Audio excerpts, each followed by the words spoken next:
আসসালামু আলাইকুম। অবিরাম বাংলা সংবাদে সবাইকে স্বাগত জানাচ্ছি। আমি চিন্তিয়া হক।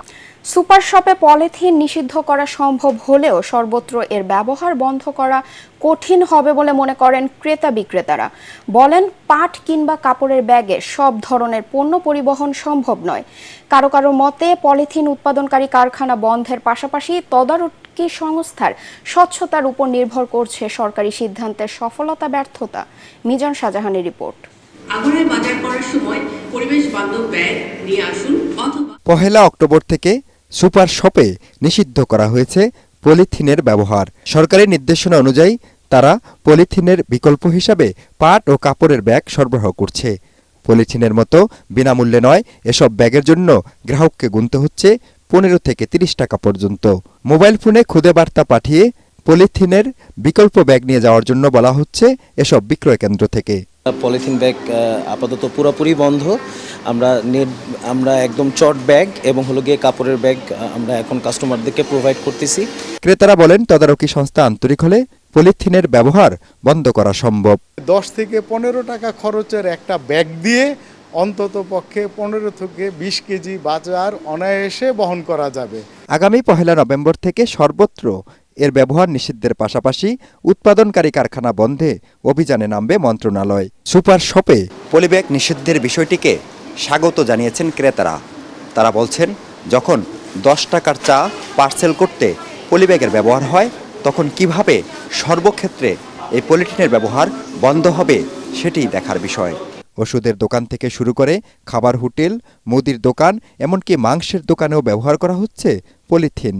আমাদের যেমন পলিথিনের মধ্যে ডাল দিতে হয়, ভাজি দিতে হয়, হালুয়া দিতে হয়, সবজি দিতে হয়, পাতলা ডাল দিতে হয়, আমরা পলিথিনে দেই। তো এটার জন্য একটা বিকল্প বুদ্ধি সরকারের করা উচিত। এর আগে বিএনপি জামায়াত জোট সরকার পরিবেশের জন্য ক্ষতিকর পলিথিন বন্ধের উদ্যোগ নিয়েছিল। সেই সময় বন্ধ হয়েছিল রঙিন পলিথিন, কিন্তু বিরতি দিয়ে আবার বাজারে ছড়িয়ে পড়ে সাদা পলিথিন। মিজান শাহজাহান, এটিএন বাংলা, ঢাকা। অন্তর্বর্তী সরকার শনিবার থেকে আবারও রাজনৈতিক দলগুলোর সাথে আলোচনায় বসবে বলে জানিয়েছেন প্রধান উপদেষ্টার প্রেস সচিব শফিকুল আলম। রাজধানীর ফরেন সার্ভিস একাডেমিতে গত সন্ধ্যায় এক ব্রিফিংয়ে তিনি এ তথ্য জানান। অন্তর্বর্তীকালীন সরকারের প্রধান উপদেষ্টা ডক্টর মোহাম্মদ ইউনূসের সঙ্গে এটা ৩য় দফায় রাজনৈতিক দলের বৈঠক।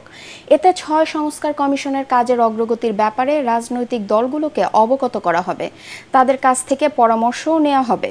এছাড়া আইন শৃঙ্খলার বর্তমান পরিস্থিতি নিয়ে আলোচনা হবে বলেও জানান প্রধান উপদেষ্টার প্রেস সচিব Shafiqul Alam. Interim government formation হওয়ার পরের থেকে 2 দফা রাজনৈতিক দলগুলোর সাথে কাউন্সিল অফ অ্যাডভাইজারের মিটিং হয়েছে এবং এইটারই চলমান প্রক্রিয়ায় এই শনিবার থেকে আবার নতুন দফা আলোচনা শুরু হবে।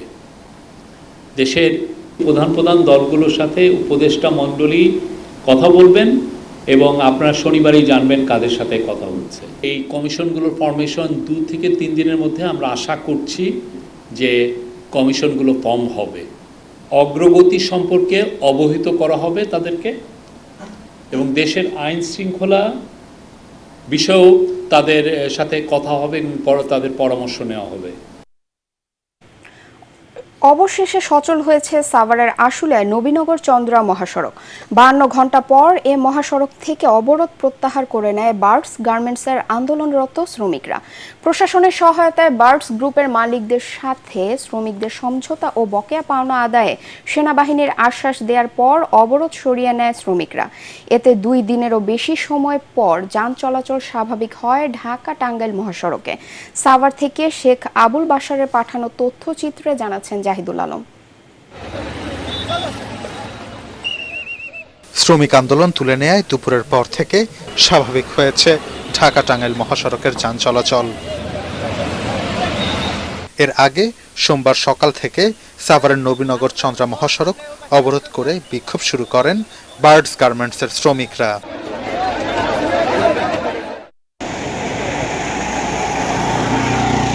পুলিশ জানায় এরই মধ্যে আটক করা হয়েছে বার্ডস গ্রুপের মালিক, তার ছেলে এবং বোনকে। কিভাবে শ্রমিকদের পাওনা বুঝিয়ে দেয়া হবে সে ব্যাপারে মীমাংসা করে তাদের ছেড়ে দেয়া হবে বলে ধারণা করা হচ্ছে। মালিক পক্ষ তাদের কাছে আশ্বস্ত করেছে যে তাদের টাকা, পূর্ণ টাকা, যেগুলো বকেয়া টাকা সব দেওয়া হবে এবং সেই দাবি দেওয়ার মেনে নেওয়ার পরিপ্রেক্ষিতে তারা রোড ব্লকটা আজকে 56 ঘন্টা পরে রোড ব্লক ছেড়ে তারা আজকে সবাই ফ্যাক্টরিতে ফিরে এসেছে। মূলত বার্ডস গ্রুপের মালিক পক্ষের কয়েকজন আটক এবং পাওনা আদায়ে সেনাবাহিনীর সহযোগিতার আশ্বাস পেয়ে সড়ক ছেড়ে দেন শ্রমিকরা। কর্মরত সকলকে চেক করে থাকেন। আন্দোলনরত শ্রমিকরা জানান, অর্ডার সংকট ও অর্থনৈতিক টানাপোড়েনে হঠাৎ কয়েকশো শ্রমিক ছাঁটাই করে বার্ডস গ্রুপ। প্রতিষ্ঠানটির পক্ষ থেকে জানানো হয়, সোমবার এসব শ্রমিক কর্মচারীদের পাওনা বেতন, সার্ভিস বেনিফিট ও ক্ষতিপূরণ বুঝিয়ে দেয়া হবে। তবে সোমবার গিয়ে দেখতে পান 3 মাসের সময় চেয়ে নোটিশ ঝোলানো হয়েছে প্রতিষ্ঠানটির গেটে। এরপরই সড়কে অবস্থান নেন কাজ হারিয়ে বিপাকে পড়া এসব শ্রমিক। Bureau report, ATN Bangla. Thakurgaon 2 আসনের 7 বারের সাবেক সংসদ সদস্য দবিরুল ইসলামকে গ্রেফতার করা হয়েছে। গত রাত 2:30টায় ঠাকুরগাঁ সদর উপজেলার রুহিয়ায় এক বাসা থেকে তাকে গ্রেফতার করা হয়। জেলার বালিয়াডাঙ্গি থানার একটি মামলায় তাকে গ্রেফতার করা হয়। ওই মামলায় তিনি প্রধান আসামি। রাজধানী জুড়ে গতকাল সন্ধ্যা থেকে শুরু হওয়া বৃষ্টি সকাল পর্যন্ত চলে। এতে দুর্ভোগে পড়েছেন সাধারণ মানুষ। এদিকে ঢাকা সহ দেশের 17টি অঞ্চলের উপর দিয়ে বজ্রসহ বৃষ্টি হতে পারে বলে জানিয়েছে আবহাওয়া অধিদপ্তর। আবহাওয়ার পূর্বাভাসে বলা হয়েছে, রাজশাহী, পাবনা, বগুড়া, টাঙ্গাইল, ঢাকা, ময়মনসিংহ, ফরিদপুর, যশোর, কুষ্টিয়া, খুলনা, বরিশাল, পটুয়াখালী, নোয়াখালী, কুমিল্লা, চট্টগ্রাম, কক্সবাজার এবং সিলেট অঞ্চলের উপর দিয়ে বজ্রসহ বৃষ্টি হতে পারে। এসব এলাকার নদী বন্দরকে 1 নম্বর সতর্ক সংকেত দেখাতে বলা হয়েছে। দেশের কোথাও কোথাও মাঝারি ধরনের ভারী থেকে অতি ভারী বর্ষণ হতে পারে। শিক্ষা কারিকুলাম ও পাঠ্যপুস্তক সংস্কার ইস্যুতে নিজেদের অবস্থান এবং সুনির্দিষ্ট দাবি উপস্থাপন করেছে সচেতন নাগরিক সমাজ। জাতীয় প্রেস ক্লাবে আয়োজিত সংবাদ সম্মেলনে বলা হয়, বিগত সরকার কারিকুলাম এবং পাঠ্যপুস্তকে ইসলাম বিদ্বেষী ও সাম্প্রদায়িক রূপদান করেন। বিভিন্ন বইতে ছিল ট্রান্সজেন্ডার, যৌন বিকৃতি, অবাধ মেলামেশা সহ পশ্চিমা সংস্কৃতির ভয়াল অনুপ্রবেশ। এ সময় পাঠ্যপুস্তক সংস্কারে সরকারের কাছে তারা 5 দফা দাবি তুলে ধরেন। এছাড়া স্বার্থান্বেষী মৌলবাদী মহল উল্লেখ করে বক্তব্য দেয়ায় টিআইবির নির্বাহী পরিচালক ডক্টর ইফতেখারুজ্জামানের তীব্র নিন্দা জানানো হয়। এ সময় লেখক ও অ্যাক্টিভিস্ট মাওলানা সাইমুম সাদির সঞ্চালনায় লিখিত বিবৃতি পাঠ করেন আলেম ও তাকওয়া মসজিদের খতিব মুফতি সাইফুল ইসলাম। এতে উপস্থিত ছিলেন মুফতি সাইফুল ইসলাম, প্রফেসর মুক্তার আহমেদ, আব্দুল হাই মোহাম্মদ সাইফুল্লাহ, নুরুজ্জামান ফরাজি, মাওলানা লুৎফুর রহমান সহ সচেতন নাগরিক সমাজের বিশিষ্ট ব্যক্তিবর্গ। ভারতে পবিত্র কোরআন শরীফ অবমাননাকারী রামগিরি মহারাজকে অবিলম্বে গ্রেফতারের দাবি জানিয়েছে আঞ্জুমানে সালেকিন বাংলাদেশ হবিগঞ্জ জেলা শাখার নেতৃবৃন্দ। এ দাবিতে হবিগঞ্জ জেলা পরিষদ হলরুমে আলোচনা সভা অনুষ্ঠিত হয়েছে। এতে প্রধান অতিথি ছিলেন মুফতি গিয়াসউদ্দিন তাহেরি। এর আগে মাজার, মাদ্রাসা ও মসজিদ ভাঙচুর করার প্রতিবাদে মানববন্ধন করেন তারা। শেরপুরে সরকারি প্রাথমিক বিদ্যালয়ের সহকারী শিক্ষকদের 10ম গ্রেড প্রদানের দাবিতে মানববন্ধন কর্মসূচি পালিত হয়েছে। শেরপুরে ঝিনাইগাতি উপজেলা পরিষদের সামনে 3 শতাধিক শিক্ষক জড়ো হয়ে এই কর্মসূচি পালন করেন। এই কর্মসূচিতে বক্তারা বলেন, দেশের শিক্ষা ব্যবস্থায় প্রাথমিক শিক্ষকদের ভূমিকা সব থেকে বেশি। তারপরও দীর্ঘদিন ধরে সরকারি প্রাথমিক বিদ্যালয়ের সহকারী শিক্ষকদের সঙ্গে বৈষম্যমূলক আচরণ করা হচ্ছে। অনতিবিলম্বে সরকারি প্রাথমিক বিদ্যালয়ের সহকারী শিক্ষকদের 10ম গ্রেড দেওয়ার দাবি জানান বক্তারা। মানববন্ধন শেষে ঝিনাইগাতি উপজেলা নির্বাহী কর্মকর্তার মাধ্যমে দাবি পূরণে প্রধান উপদেষ্টা বরাবরের স্মারকলিপি দেন আন্দোলনরত শিক্ষকরা। পার্টেক্স খেলার খবর।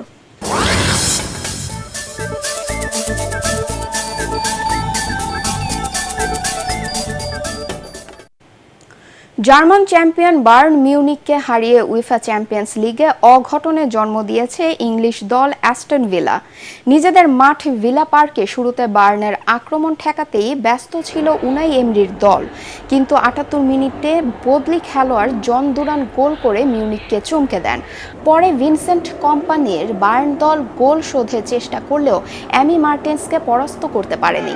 এই জয়ে ১৯৮২ সালে ইউরোপিয়ান কাপের ফাইনালে বায়ার্ন মিউনিখকে পরাজিত করেই প্রথম ও শেষবারের মতো চ্যাম্পিয়ন হওয়ার স্মৃতি ফিরিয়ে আনলো অ্যাস্টন ভিলা। এদিকে চ্যাম্পিয়ন রিয়াল মাদ্রিদকে হারিয়ে অবিশ্বাস্য এক জয় পেয়েছে ফ্রান্সের লিলে। খেলার প্রথমার্ধের শেষ মিনিটে পেনাল্টি গোলে জোনাথন ডেভিড লিলের জয় নিশ্চিত করেন। জয় দিয়ে নারী টি-20 বিশ্বকাপ মিশন শুরু করতে চায় বাংলাদেশ নারী ক্রিকেট দল। আজ নারী টি-20 বিশ্বকাপের উদ্বোধনী দিনেই স্কটল্যান্ডের মুখোমুখি হবে টাইগ্রেসরা। সেমিফাইনাল খেলার আশা নিয়ে দেশ ছাড়া দলটির অধিনায়ক নিগার সুলতানা জ্যোতি জানান, স্কটিশদের হারিয়ে বিশ্বকাপ মিশন শুরু করতে চান তারা। শারজায় বাংলাদেশ সময় বিকেল ৪টায় শুরু হবে ম্যাচটি। পরাগারমানের রিপোর্ট। বিশ্বকাপ ব্যর্থতার ইতিহাস থেকে বেরিয়ে এসে দেশের নারী ক্রিকেটকে এগিয়ে নিতে নতুন স্বপ্ন এবার নিগার সুলতানা জাহানারাদের চোখে মুখে। ২০১৪ সাল থেকে টি-20 বিশ্বকাপে অংশ নিলেও বাংলাদেশ নারী দলের সাফল্য বলতে তেমন কিছু নেই। ১৭ ম্যাচে জয় পেয়েছে মাত্র ২টিতে। সব আক্ষেপ ভুলে এবার প্রথম ম্যাচেই জয় চায় টাইগ্রেসরা। কোনো ওয়ার্ল্ড কাপে তেমন বলার মতো কিছু করতে পারিনি, সো আমাদের জন্য এটা অনেক বেশি ইম্পর্টেন্ট এই জন্য যে আমরা চাই যেন এই ওয়ার্ল্ড কাপটা আমাদের জন্য কাউন্টেবল হয় এবং মেমোরেবল হয়। প্রস্তুতি ম্যাচে শ্রীলঙ্কার কাছে হারলেও পাকিস্তানের বিপক্ষে জয়ে আশাবাদী করে তুলেছে বাংলাদেশকে। স্কটল্যান্ডের সাথে আগে যতবার খেলা হয়েছে সবকটিতেই হারিয়েছে বাংলাদেশ। সেই ধারা ধরে রাখার লক্ষ্যেই মাঠে নামবে জ্যোতি জাহানারারা। পাকিস্তানের এগেনস্টে সবাই অনেক ভালো একটা শেপে দেখেছে এবং সবার ভিতরে যে এনার্জি বা ম্যাচ জেতার যে ক্ষুধা বা বলবো যে প্রত্যেকটা প্লেয়ার একজন একজনকে যেভাবে ব্যাক করেছে মাঠে, ব্যাটিং ইউনিট অনেক ভালো করেছে, ভালো একটা স্কোর দাঁড় করেছিল, বলাররা অনেক ভালো বেশি আমি বলবো ব্যাকআপ দিয়েছে, ফিল্ডাররা তো অসাধারণ করেছে। সোফার সব কিছু মিলে যদি আমি চিন্তা করি টিম অনেক ভালো একটা পজিশনে আছে রাইট নাও এবং স্কটল্যান্ডের এগেনস্টে সবাই রেডি, বলবো জয়ের জন্য আমরা মাঠে নামবো। এবারের বিশ্বকাপ টুর্নামেন্টে নিজেদের ইতিহাস নতুন করে লিখতে চায় বাংলাদেশ। স্কটিশদের হারিয়েই তার শুরুটা করতে চান টাইগ্রেসরা। পরাগারমান, এটিএন বাংলা। পরবর্তী সংবাদ দেখার আমন্ত্রণ জানিয়ে এখনকার মতো শেষ করছি। এটিএন বাংলা সংবাদ ইউটিউবে দেখতে ব্রাউজ করুন youtube/ATN Bangla News। ধন্যবাদ সবাইকে।